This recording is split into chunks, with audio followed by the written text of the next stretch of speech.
Buenos días. Les platico que el pasado 7 de octubre el grupo islámico palestino Hamas inició una ofensiva contra territorio israelí. El ataque tiene lugar exacta y literalmente 50 años después de la guerra del Yom Kippur. Además, las negociaciones para un acuerdo de paz entre Israel y Arabia Saudita estaban muy avanzadas, pero es evidente que después de lo ocurrido hace una semana ya no habrá acuerdo de paz. Eso significa que la situación en Medio Oriente prácticamente sigue siendo la misma, pero con las hostilidades renovadas en vista de lo ocurrido hace 8 días. Para platicar de este importante tema, tenemos en la línea telefónica al historiador Alfredo Ruiz Islas. Alfredo, buenos días, gracias por acompañarnos. Hola, Francisco, al contrario, muchas gracias por la invitación. Gracias a ti, Alfredo. Pues vamos a platicar al respecto en vista de este contexto en la región, sobre todo en base a este frustrado acuerdo de paz entre Israel y Arabia Saudita. ¿Qué pasó? ¿Qué motivó el ataque contra Israel el pasado fin de semana? Es como muy complejo, ¿no? O sea, decías tú bien, el fondo es estos acuerdos de paz que se están tratando de arreglar, pero también sabes que hay un proceso de más largo aliento en el que Israel ha estado como estableciendo lazos amistosos con las naciones del Golfo Pérsico, con algunos países del Medio Oriente, con algunos miembros de la Liga Árabe o del mundo árabe.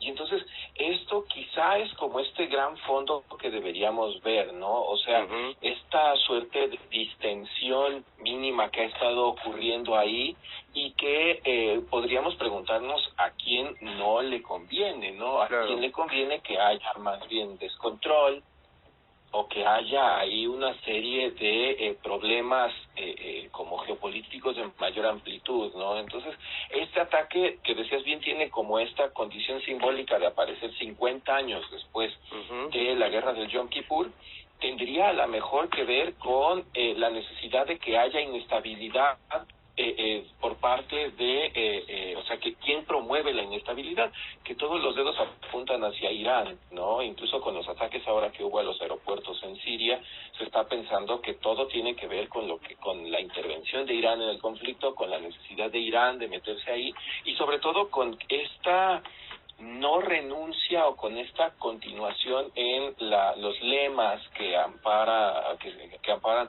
tanto Hamas como Hezbollah, ¿no? Que tienen presente y tienen siempre en primera línea la necesidad de destruir al Estado de Israel y de construir ahí un hogar para el pueblo palestino, ¿no? Y es algo que es invariable a lo largo del tiempo. Son quizá las posturas que no se modifican. Entonces, el origen podría estar por ahí. O sea, es como muy incierto. La verdad es que todo el mundo se quedó así como en la nada pensando, bueno, ¿y esto de dónde? O sea, se sabe que en cualquier momento puede pasar, pero algo de esa violencia y de esas características es complicado.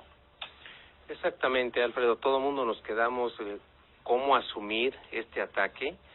Como bien lo comentas, es una situación de tensión la que prevalece en Medio Oriente y puede ocurrir algún brote de violencia, por así decirlo, pero lo que pasó hace 8 días definitivamente es algo sin precedentes. Estamos hablando ya de muchísimos muertos por ambos lados.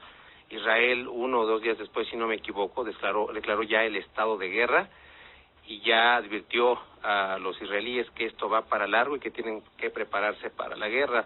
Hace 1 o 2 días también se anunció que Israel pide apoyo para el desalojo de la población en la franja de Gaza, porque empieza ya una invasión a gran escala y obviamente, también lo comentas, hay intereses, a quién le conviene, a quién no le conviene este estado de guerra. El tablero geopolítico se vuelve a partir en dos, quién con Palestina, quién con Israel, y bueno, del lado de Palestina, pues tenemos, como bien comentas, a Irán, que apoya a Hamas, en su caso también a Hezbollah, está Egipto, el Líbano, Arabia Saudita, y también está Rusia, que es un aliado de China, que en su momento la Unión Soviética fue un aliado muy bueno para Palestina, y ahora precisamente el presidente Putin dice que esta guerra pues va a pegarle más al ámbito energético. Ahora el gas, por ejemplo, que Qatar surte a Europa, ahora se va a quedar de este lado, los europeos se van a meter en problemas energéticos como fue el caso del año pasado, y vemos aquí entonces cómo el tablero geopolítico empieza a alinearse nuevamente, los que están con Israel y los que están con Palestina, y quiero preguntarte precisamente en ese tema, Alfredo, ¿cuáles serían los efectos geopolíticos de este estado de guerra declarado por Israel hace unos días?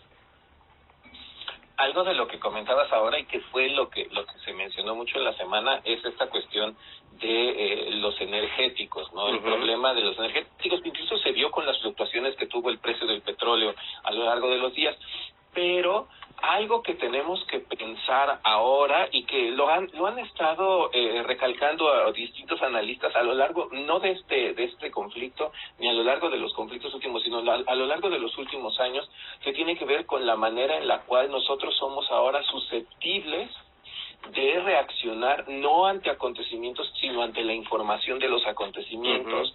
No, lo decían ellos en particular en relación con ciertos mecanismos especulativos y que generaban inflación, ¿no? Pero en este caso, en el caso de los energéticos, es bien interesante porque los que están involucrados en el conflicto no producen energéticos, o sea, ellos directamente no. Irán sí, Irán es un gran productor de petróleo y lo mismo que Arabia, ¿no? Pero están como en la periferia del conflicto. Lo que decían es que el problema que deberíamos nosotros pensar más allá de esto es en las cadenas de distribución de los energéticos, o sea, no tanto en la producción, que sería donde sí nos pegaría, que sería, por ejemplo, lo que decías muy bien ahora, lo que pasó el año pasado con Rusia y Ucrania, que Rusia amenazó a todo el mundo con cortarle el gas justo cuando se va acercando el invierno, ¿no? Y ahora que es octubre y entonces estamos como en las mismas circunstancias, pero pensar que quizá de momento esto, o sea, en términos económicos, el asunto de los energéticos a lo mejor es algo que podemos sortear. Digo, se vio con el modo en el que bajaron, o sea, subieron muy rápido los precios del West Texas y del Brent en los mercados, y bajaron también muy rápido, ¿no? Entonces eso está como volátil, pero parece controlable. El asunto de fondo que comentabas tú es esta cuestión de las alianzas otra vez, ¿no? De quién se va a unir a quién le va a pegar a quién se va a juntar con quién, ¿no? Uno de los problemas, me parece a mí, que de Israel, y algo que ha tratado de dejar muy en claro ahora que Hezbollah se metió en el conflicto, es que no va a permitir que interfiera, por ejemplo, Siria. O sea, ellos tienen claro que a la primera que haga Siria van a ir y lo van a golpear otra vez, como lo han hecho en el pasado, con una contundencia que es pasmosa, ¿no? En el caso de Egipto, el asunto tendría que ver justamente en estos conflictos que son añejos, que la no ocupación de la franja de Gaza es un resultado de los acuerdos de Camp David, o sea, de algo de 1979, ¿no? Y que además le cuesta después la vida al presidente de Egipto. Entonces, a mí me parece que si tenemos en cuenta esto, o sea, puede haber como un crecimiento del conflicto en la medida en la que empiecen a operar estas redes de solidaridad de los estados árabes con los palestinos. Pero hubo una cuestión en la semana que fue sintomática. Cuando se empieza a fraguar esta gran ofensiva israelí contra los palestinos, y cuando queda bloqueada la franja de Gaza, y cuando además, que este es un problema humanitario muy grande, se dice vamos a bloquearlo totalmente, vamos a cortarle todo suministro, vamos a evitar que hagan cualquier cosa, la salida que tenían esos palestinos que están en Gaza hacia Egipto también la cerraron. O sea, los egipcios parece como que también no quieren tener que ver no con el pueblo palestino, que eso es algo que también tendríamos como que tener muy en claro, ¿no? Sino con Hamas. El hecho de que Hamas es el que es el protagonista del conflicto, no solo en la medida en la que es beligerante, sino en la medida en la que es gobierno, ¿no? Es un actor político importante. Entonces, creo yo que por ahí tendríamos que ver de qué manera no están tratando de involucrarse muchas de las naciones que tradicionalmente podrían hacerlo. Lo primero que hacen los jordanos, por ejemplo, que también se vieron involucrados en estas guerras del siglo XX contra Israel, los jordanos lo primero que dijeron fue, ahí vienen los Estados Unidos, bueno, quieren ocupar las bases, bueno, les dejo utilizar mis bases, o sea, no tengo problema en que lo hagan. Arabia Saudita tiene tiempo que es un aliado firme de los Estados Unidos, ¿no? Entonces, quizá los elementos como más volátiles, como más complejos son, por una parte, sí, Irán, que es el beneficiario, o no, quizá no el beneficiario, pero sí como el patrocinador de toda esta inestabilidad. Por el otro lado, Rusia, lo decías muy bien, o sea, Rusia que además habla siempre en estos términos como muy como asumiendo un pacifismo que todos entendemos que es más bien falso, ¿no? Y más lejos China y Corea, que lo comentábamos la última vez que hablábamos, ¿no? O sea, estos que se construyeron desde los Estados Unidos en el imaginario de estos ejes del mal, o sea, este eje del mal que es Irán, Rusia, China, Corea, otra vez están ahí puestos, pero realmente no estamos viendo qué hacen como bloque, ¿no? O sea, sabemos que Irán se involucra directamente, aunque lo nieguen, ¿no? O sea, aunque digan, no, nosotros no estamos haciendo nada, se sabe que son los que proveen de adiestramiento, de armas, etcétera, a los palestinos. El caso de Rusia es como un poco más incierto, pero le interesa, como siempre, manejar como tener como mayores posibilidades de injerencia en la zona, ¿no? Exactamente, Alfredo, un escenario complejo. Estoy de acuerdo contigo, los países que tradicionalmente son protagonistas en Medio Oriente, como Egipto, Jordania, ahora como que no quieren meter mucho las manos, precisamente por la situación, ya son muchos intereses involucrados, y también estoy de acuerdo contigo, Irán es sin duda el principal patrocinador de este nuevo conflicto.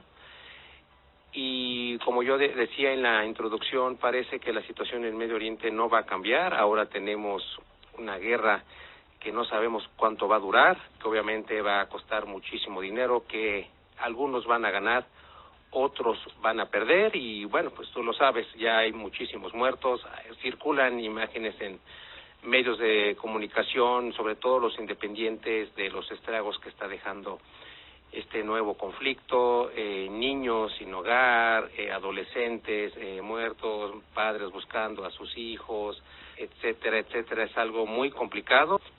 Ya mirando a futuro, Alfredo, ¿cuál será tu pronóstico para este nuevo conflicto en Medio Oriente? Es complicado porque sí está, decías muy bien, está creciendo y además tiene una serie de cosas que son particulares. O sea, hay dos cosas en las que no se parece a los anteriores conflictos. Habitualmente la tasa de muertes en estos conflictos entre los israelíes y los árabes está como en el orden de 4 militares por cada civil que muere, ¿no? En este caso lo que vimos fue algo totalmente dispar. O sea, vimos algo que es completamente distinto, o sea, murieron muchísimos más civiles, el ataque fue contra civiles y los militares involucrados, pensando en los yihadistas de Hamas, bueno, son menos, ¿no? Y son los que han muerto, pero poco a poco esto va creciendo, o sea, el ataque contra las posiciones civiles ha sido una cosa constante en este conflicto. Entonces, eso me parece que es algo que lo distingue de los otros, o sea, es un conflicto como más en estos términos como de una guerra convencional en la cual el gran perdedor es el civil inocente, ¿no? Esto que decías de estas imágenes son sobrecogedoras del lado que sea, o sea, incluso ahí lo que podemos hacer es quitarle la bandera a los civiles y ver simplemente la tragedia en términos humanitarios, ver la desgracia de las personas, ver cómo sufren la guerra, ¿no? Entonces, ¿qué es lo que va a pasar? Es complicado saberse porque Israel ahora sí llamó a todos los reservistas, están ya ahí, están listos, como decías en tu introducción, listos para entrar. O sea, ellos van a entrar a la franja de Gaza y van a recuperar el territorio seguramente, o sea, van a hacer esto que para la mentalidad de los políticos más extremistas israelíes es corregir el error que se comete en Camp David cuando no toman este pedazo, ¿no? O sea, cuando regresan, le regresan a Egipto el Sinaí, y toman ellos la Franja de Gaza, pero siempre con la promesa de que ahí va a estar el Estado palestino, ¿no? Entonces, y sobre todo algo que firma un político que en las fechas anteriores, en los años anteriores, había sido extremista, como era Menachem Begin, ¿no? Que en este caso es alguien que se vuelve como el artífice de la paz, pero ahí esto quizás sea lo que vayan a hacer, o sea, van a recuperar esto, van a consolidar el dominio de Israel sobre esto, y quizá lo que habría que mantener a la vista, me parece, que sería esta posición que se tiene, que ya había sido abandonada, de la ocupación total del Valle del Jordán, que era algo que los israelíes estaban buscando, y fue algo que a la mera hora, en medio de estos acuerdos que se estaban firmando con las distintas naciones del Golfo y con Arabia, fue algo que se dejó de lado, era algo que a lo que parecía que ya se había renunciado a esta ocupación, y a dejar Jericó ahí como un punto clave para los palestinos. Parece que ahora ya esto que ya no se iba a hacer, a lo mejor se retoma, no lo sé, es especular, ¿no?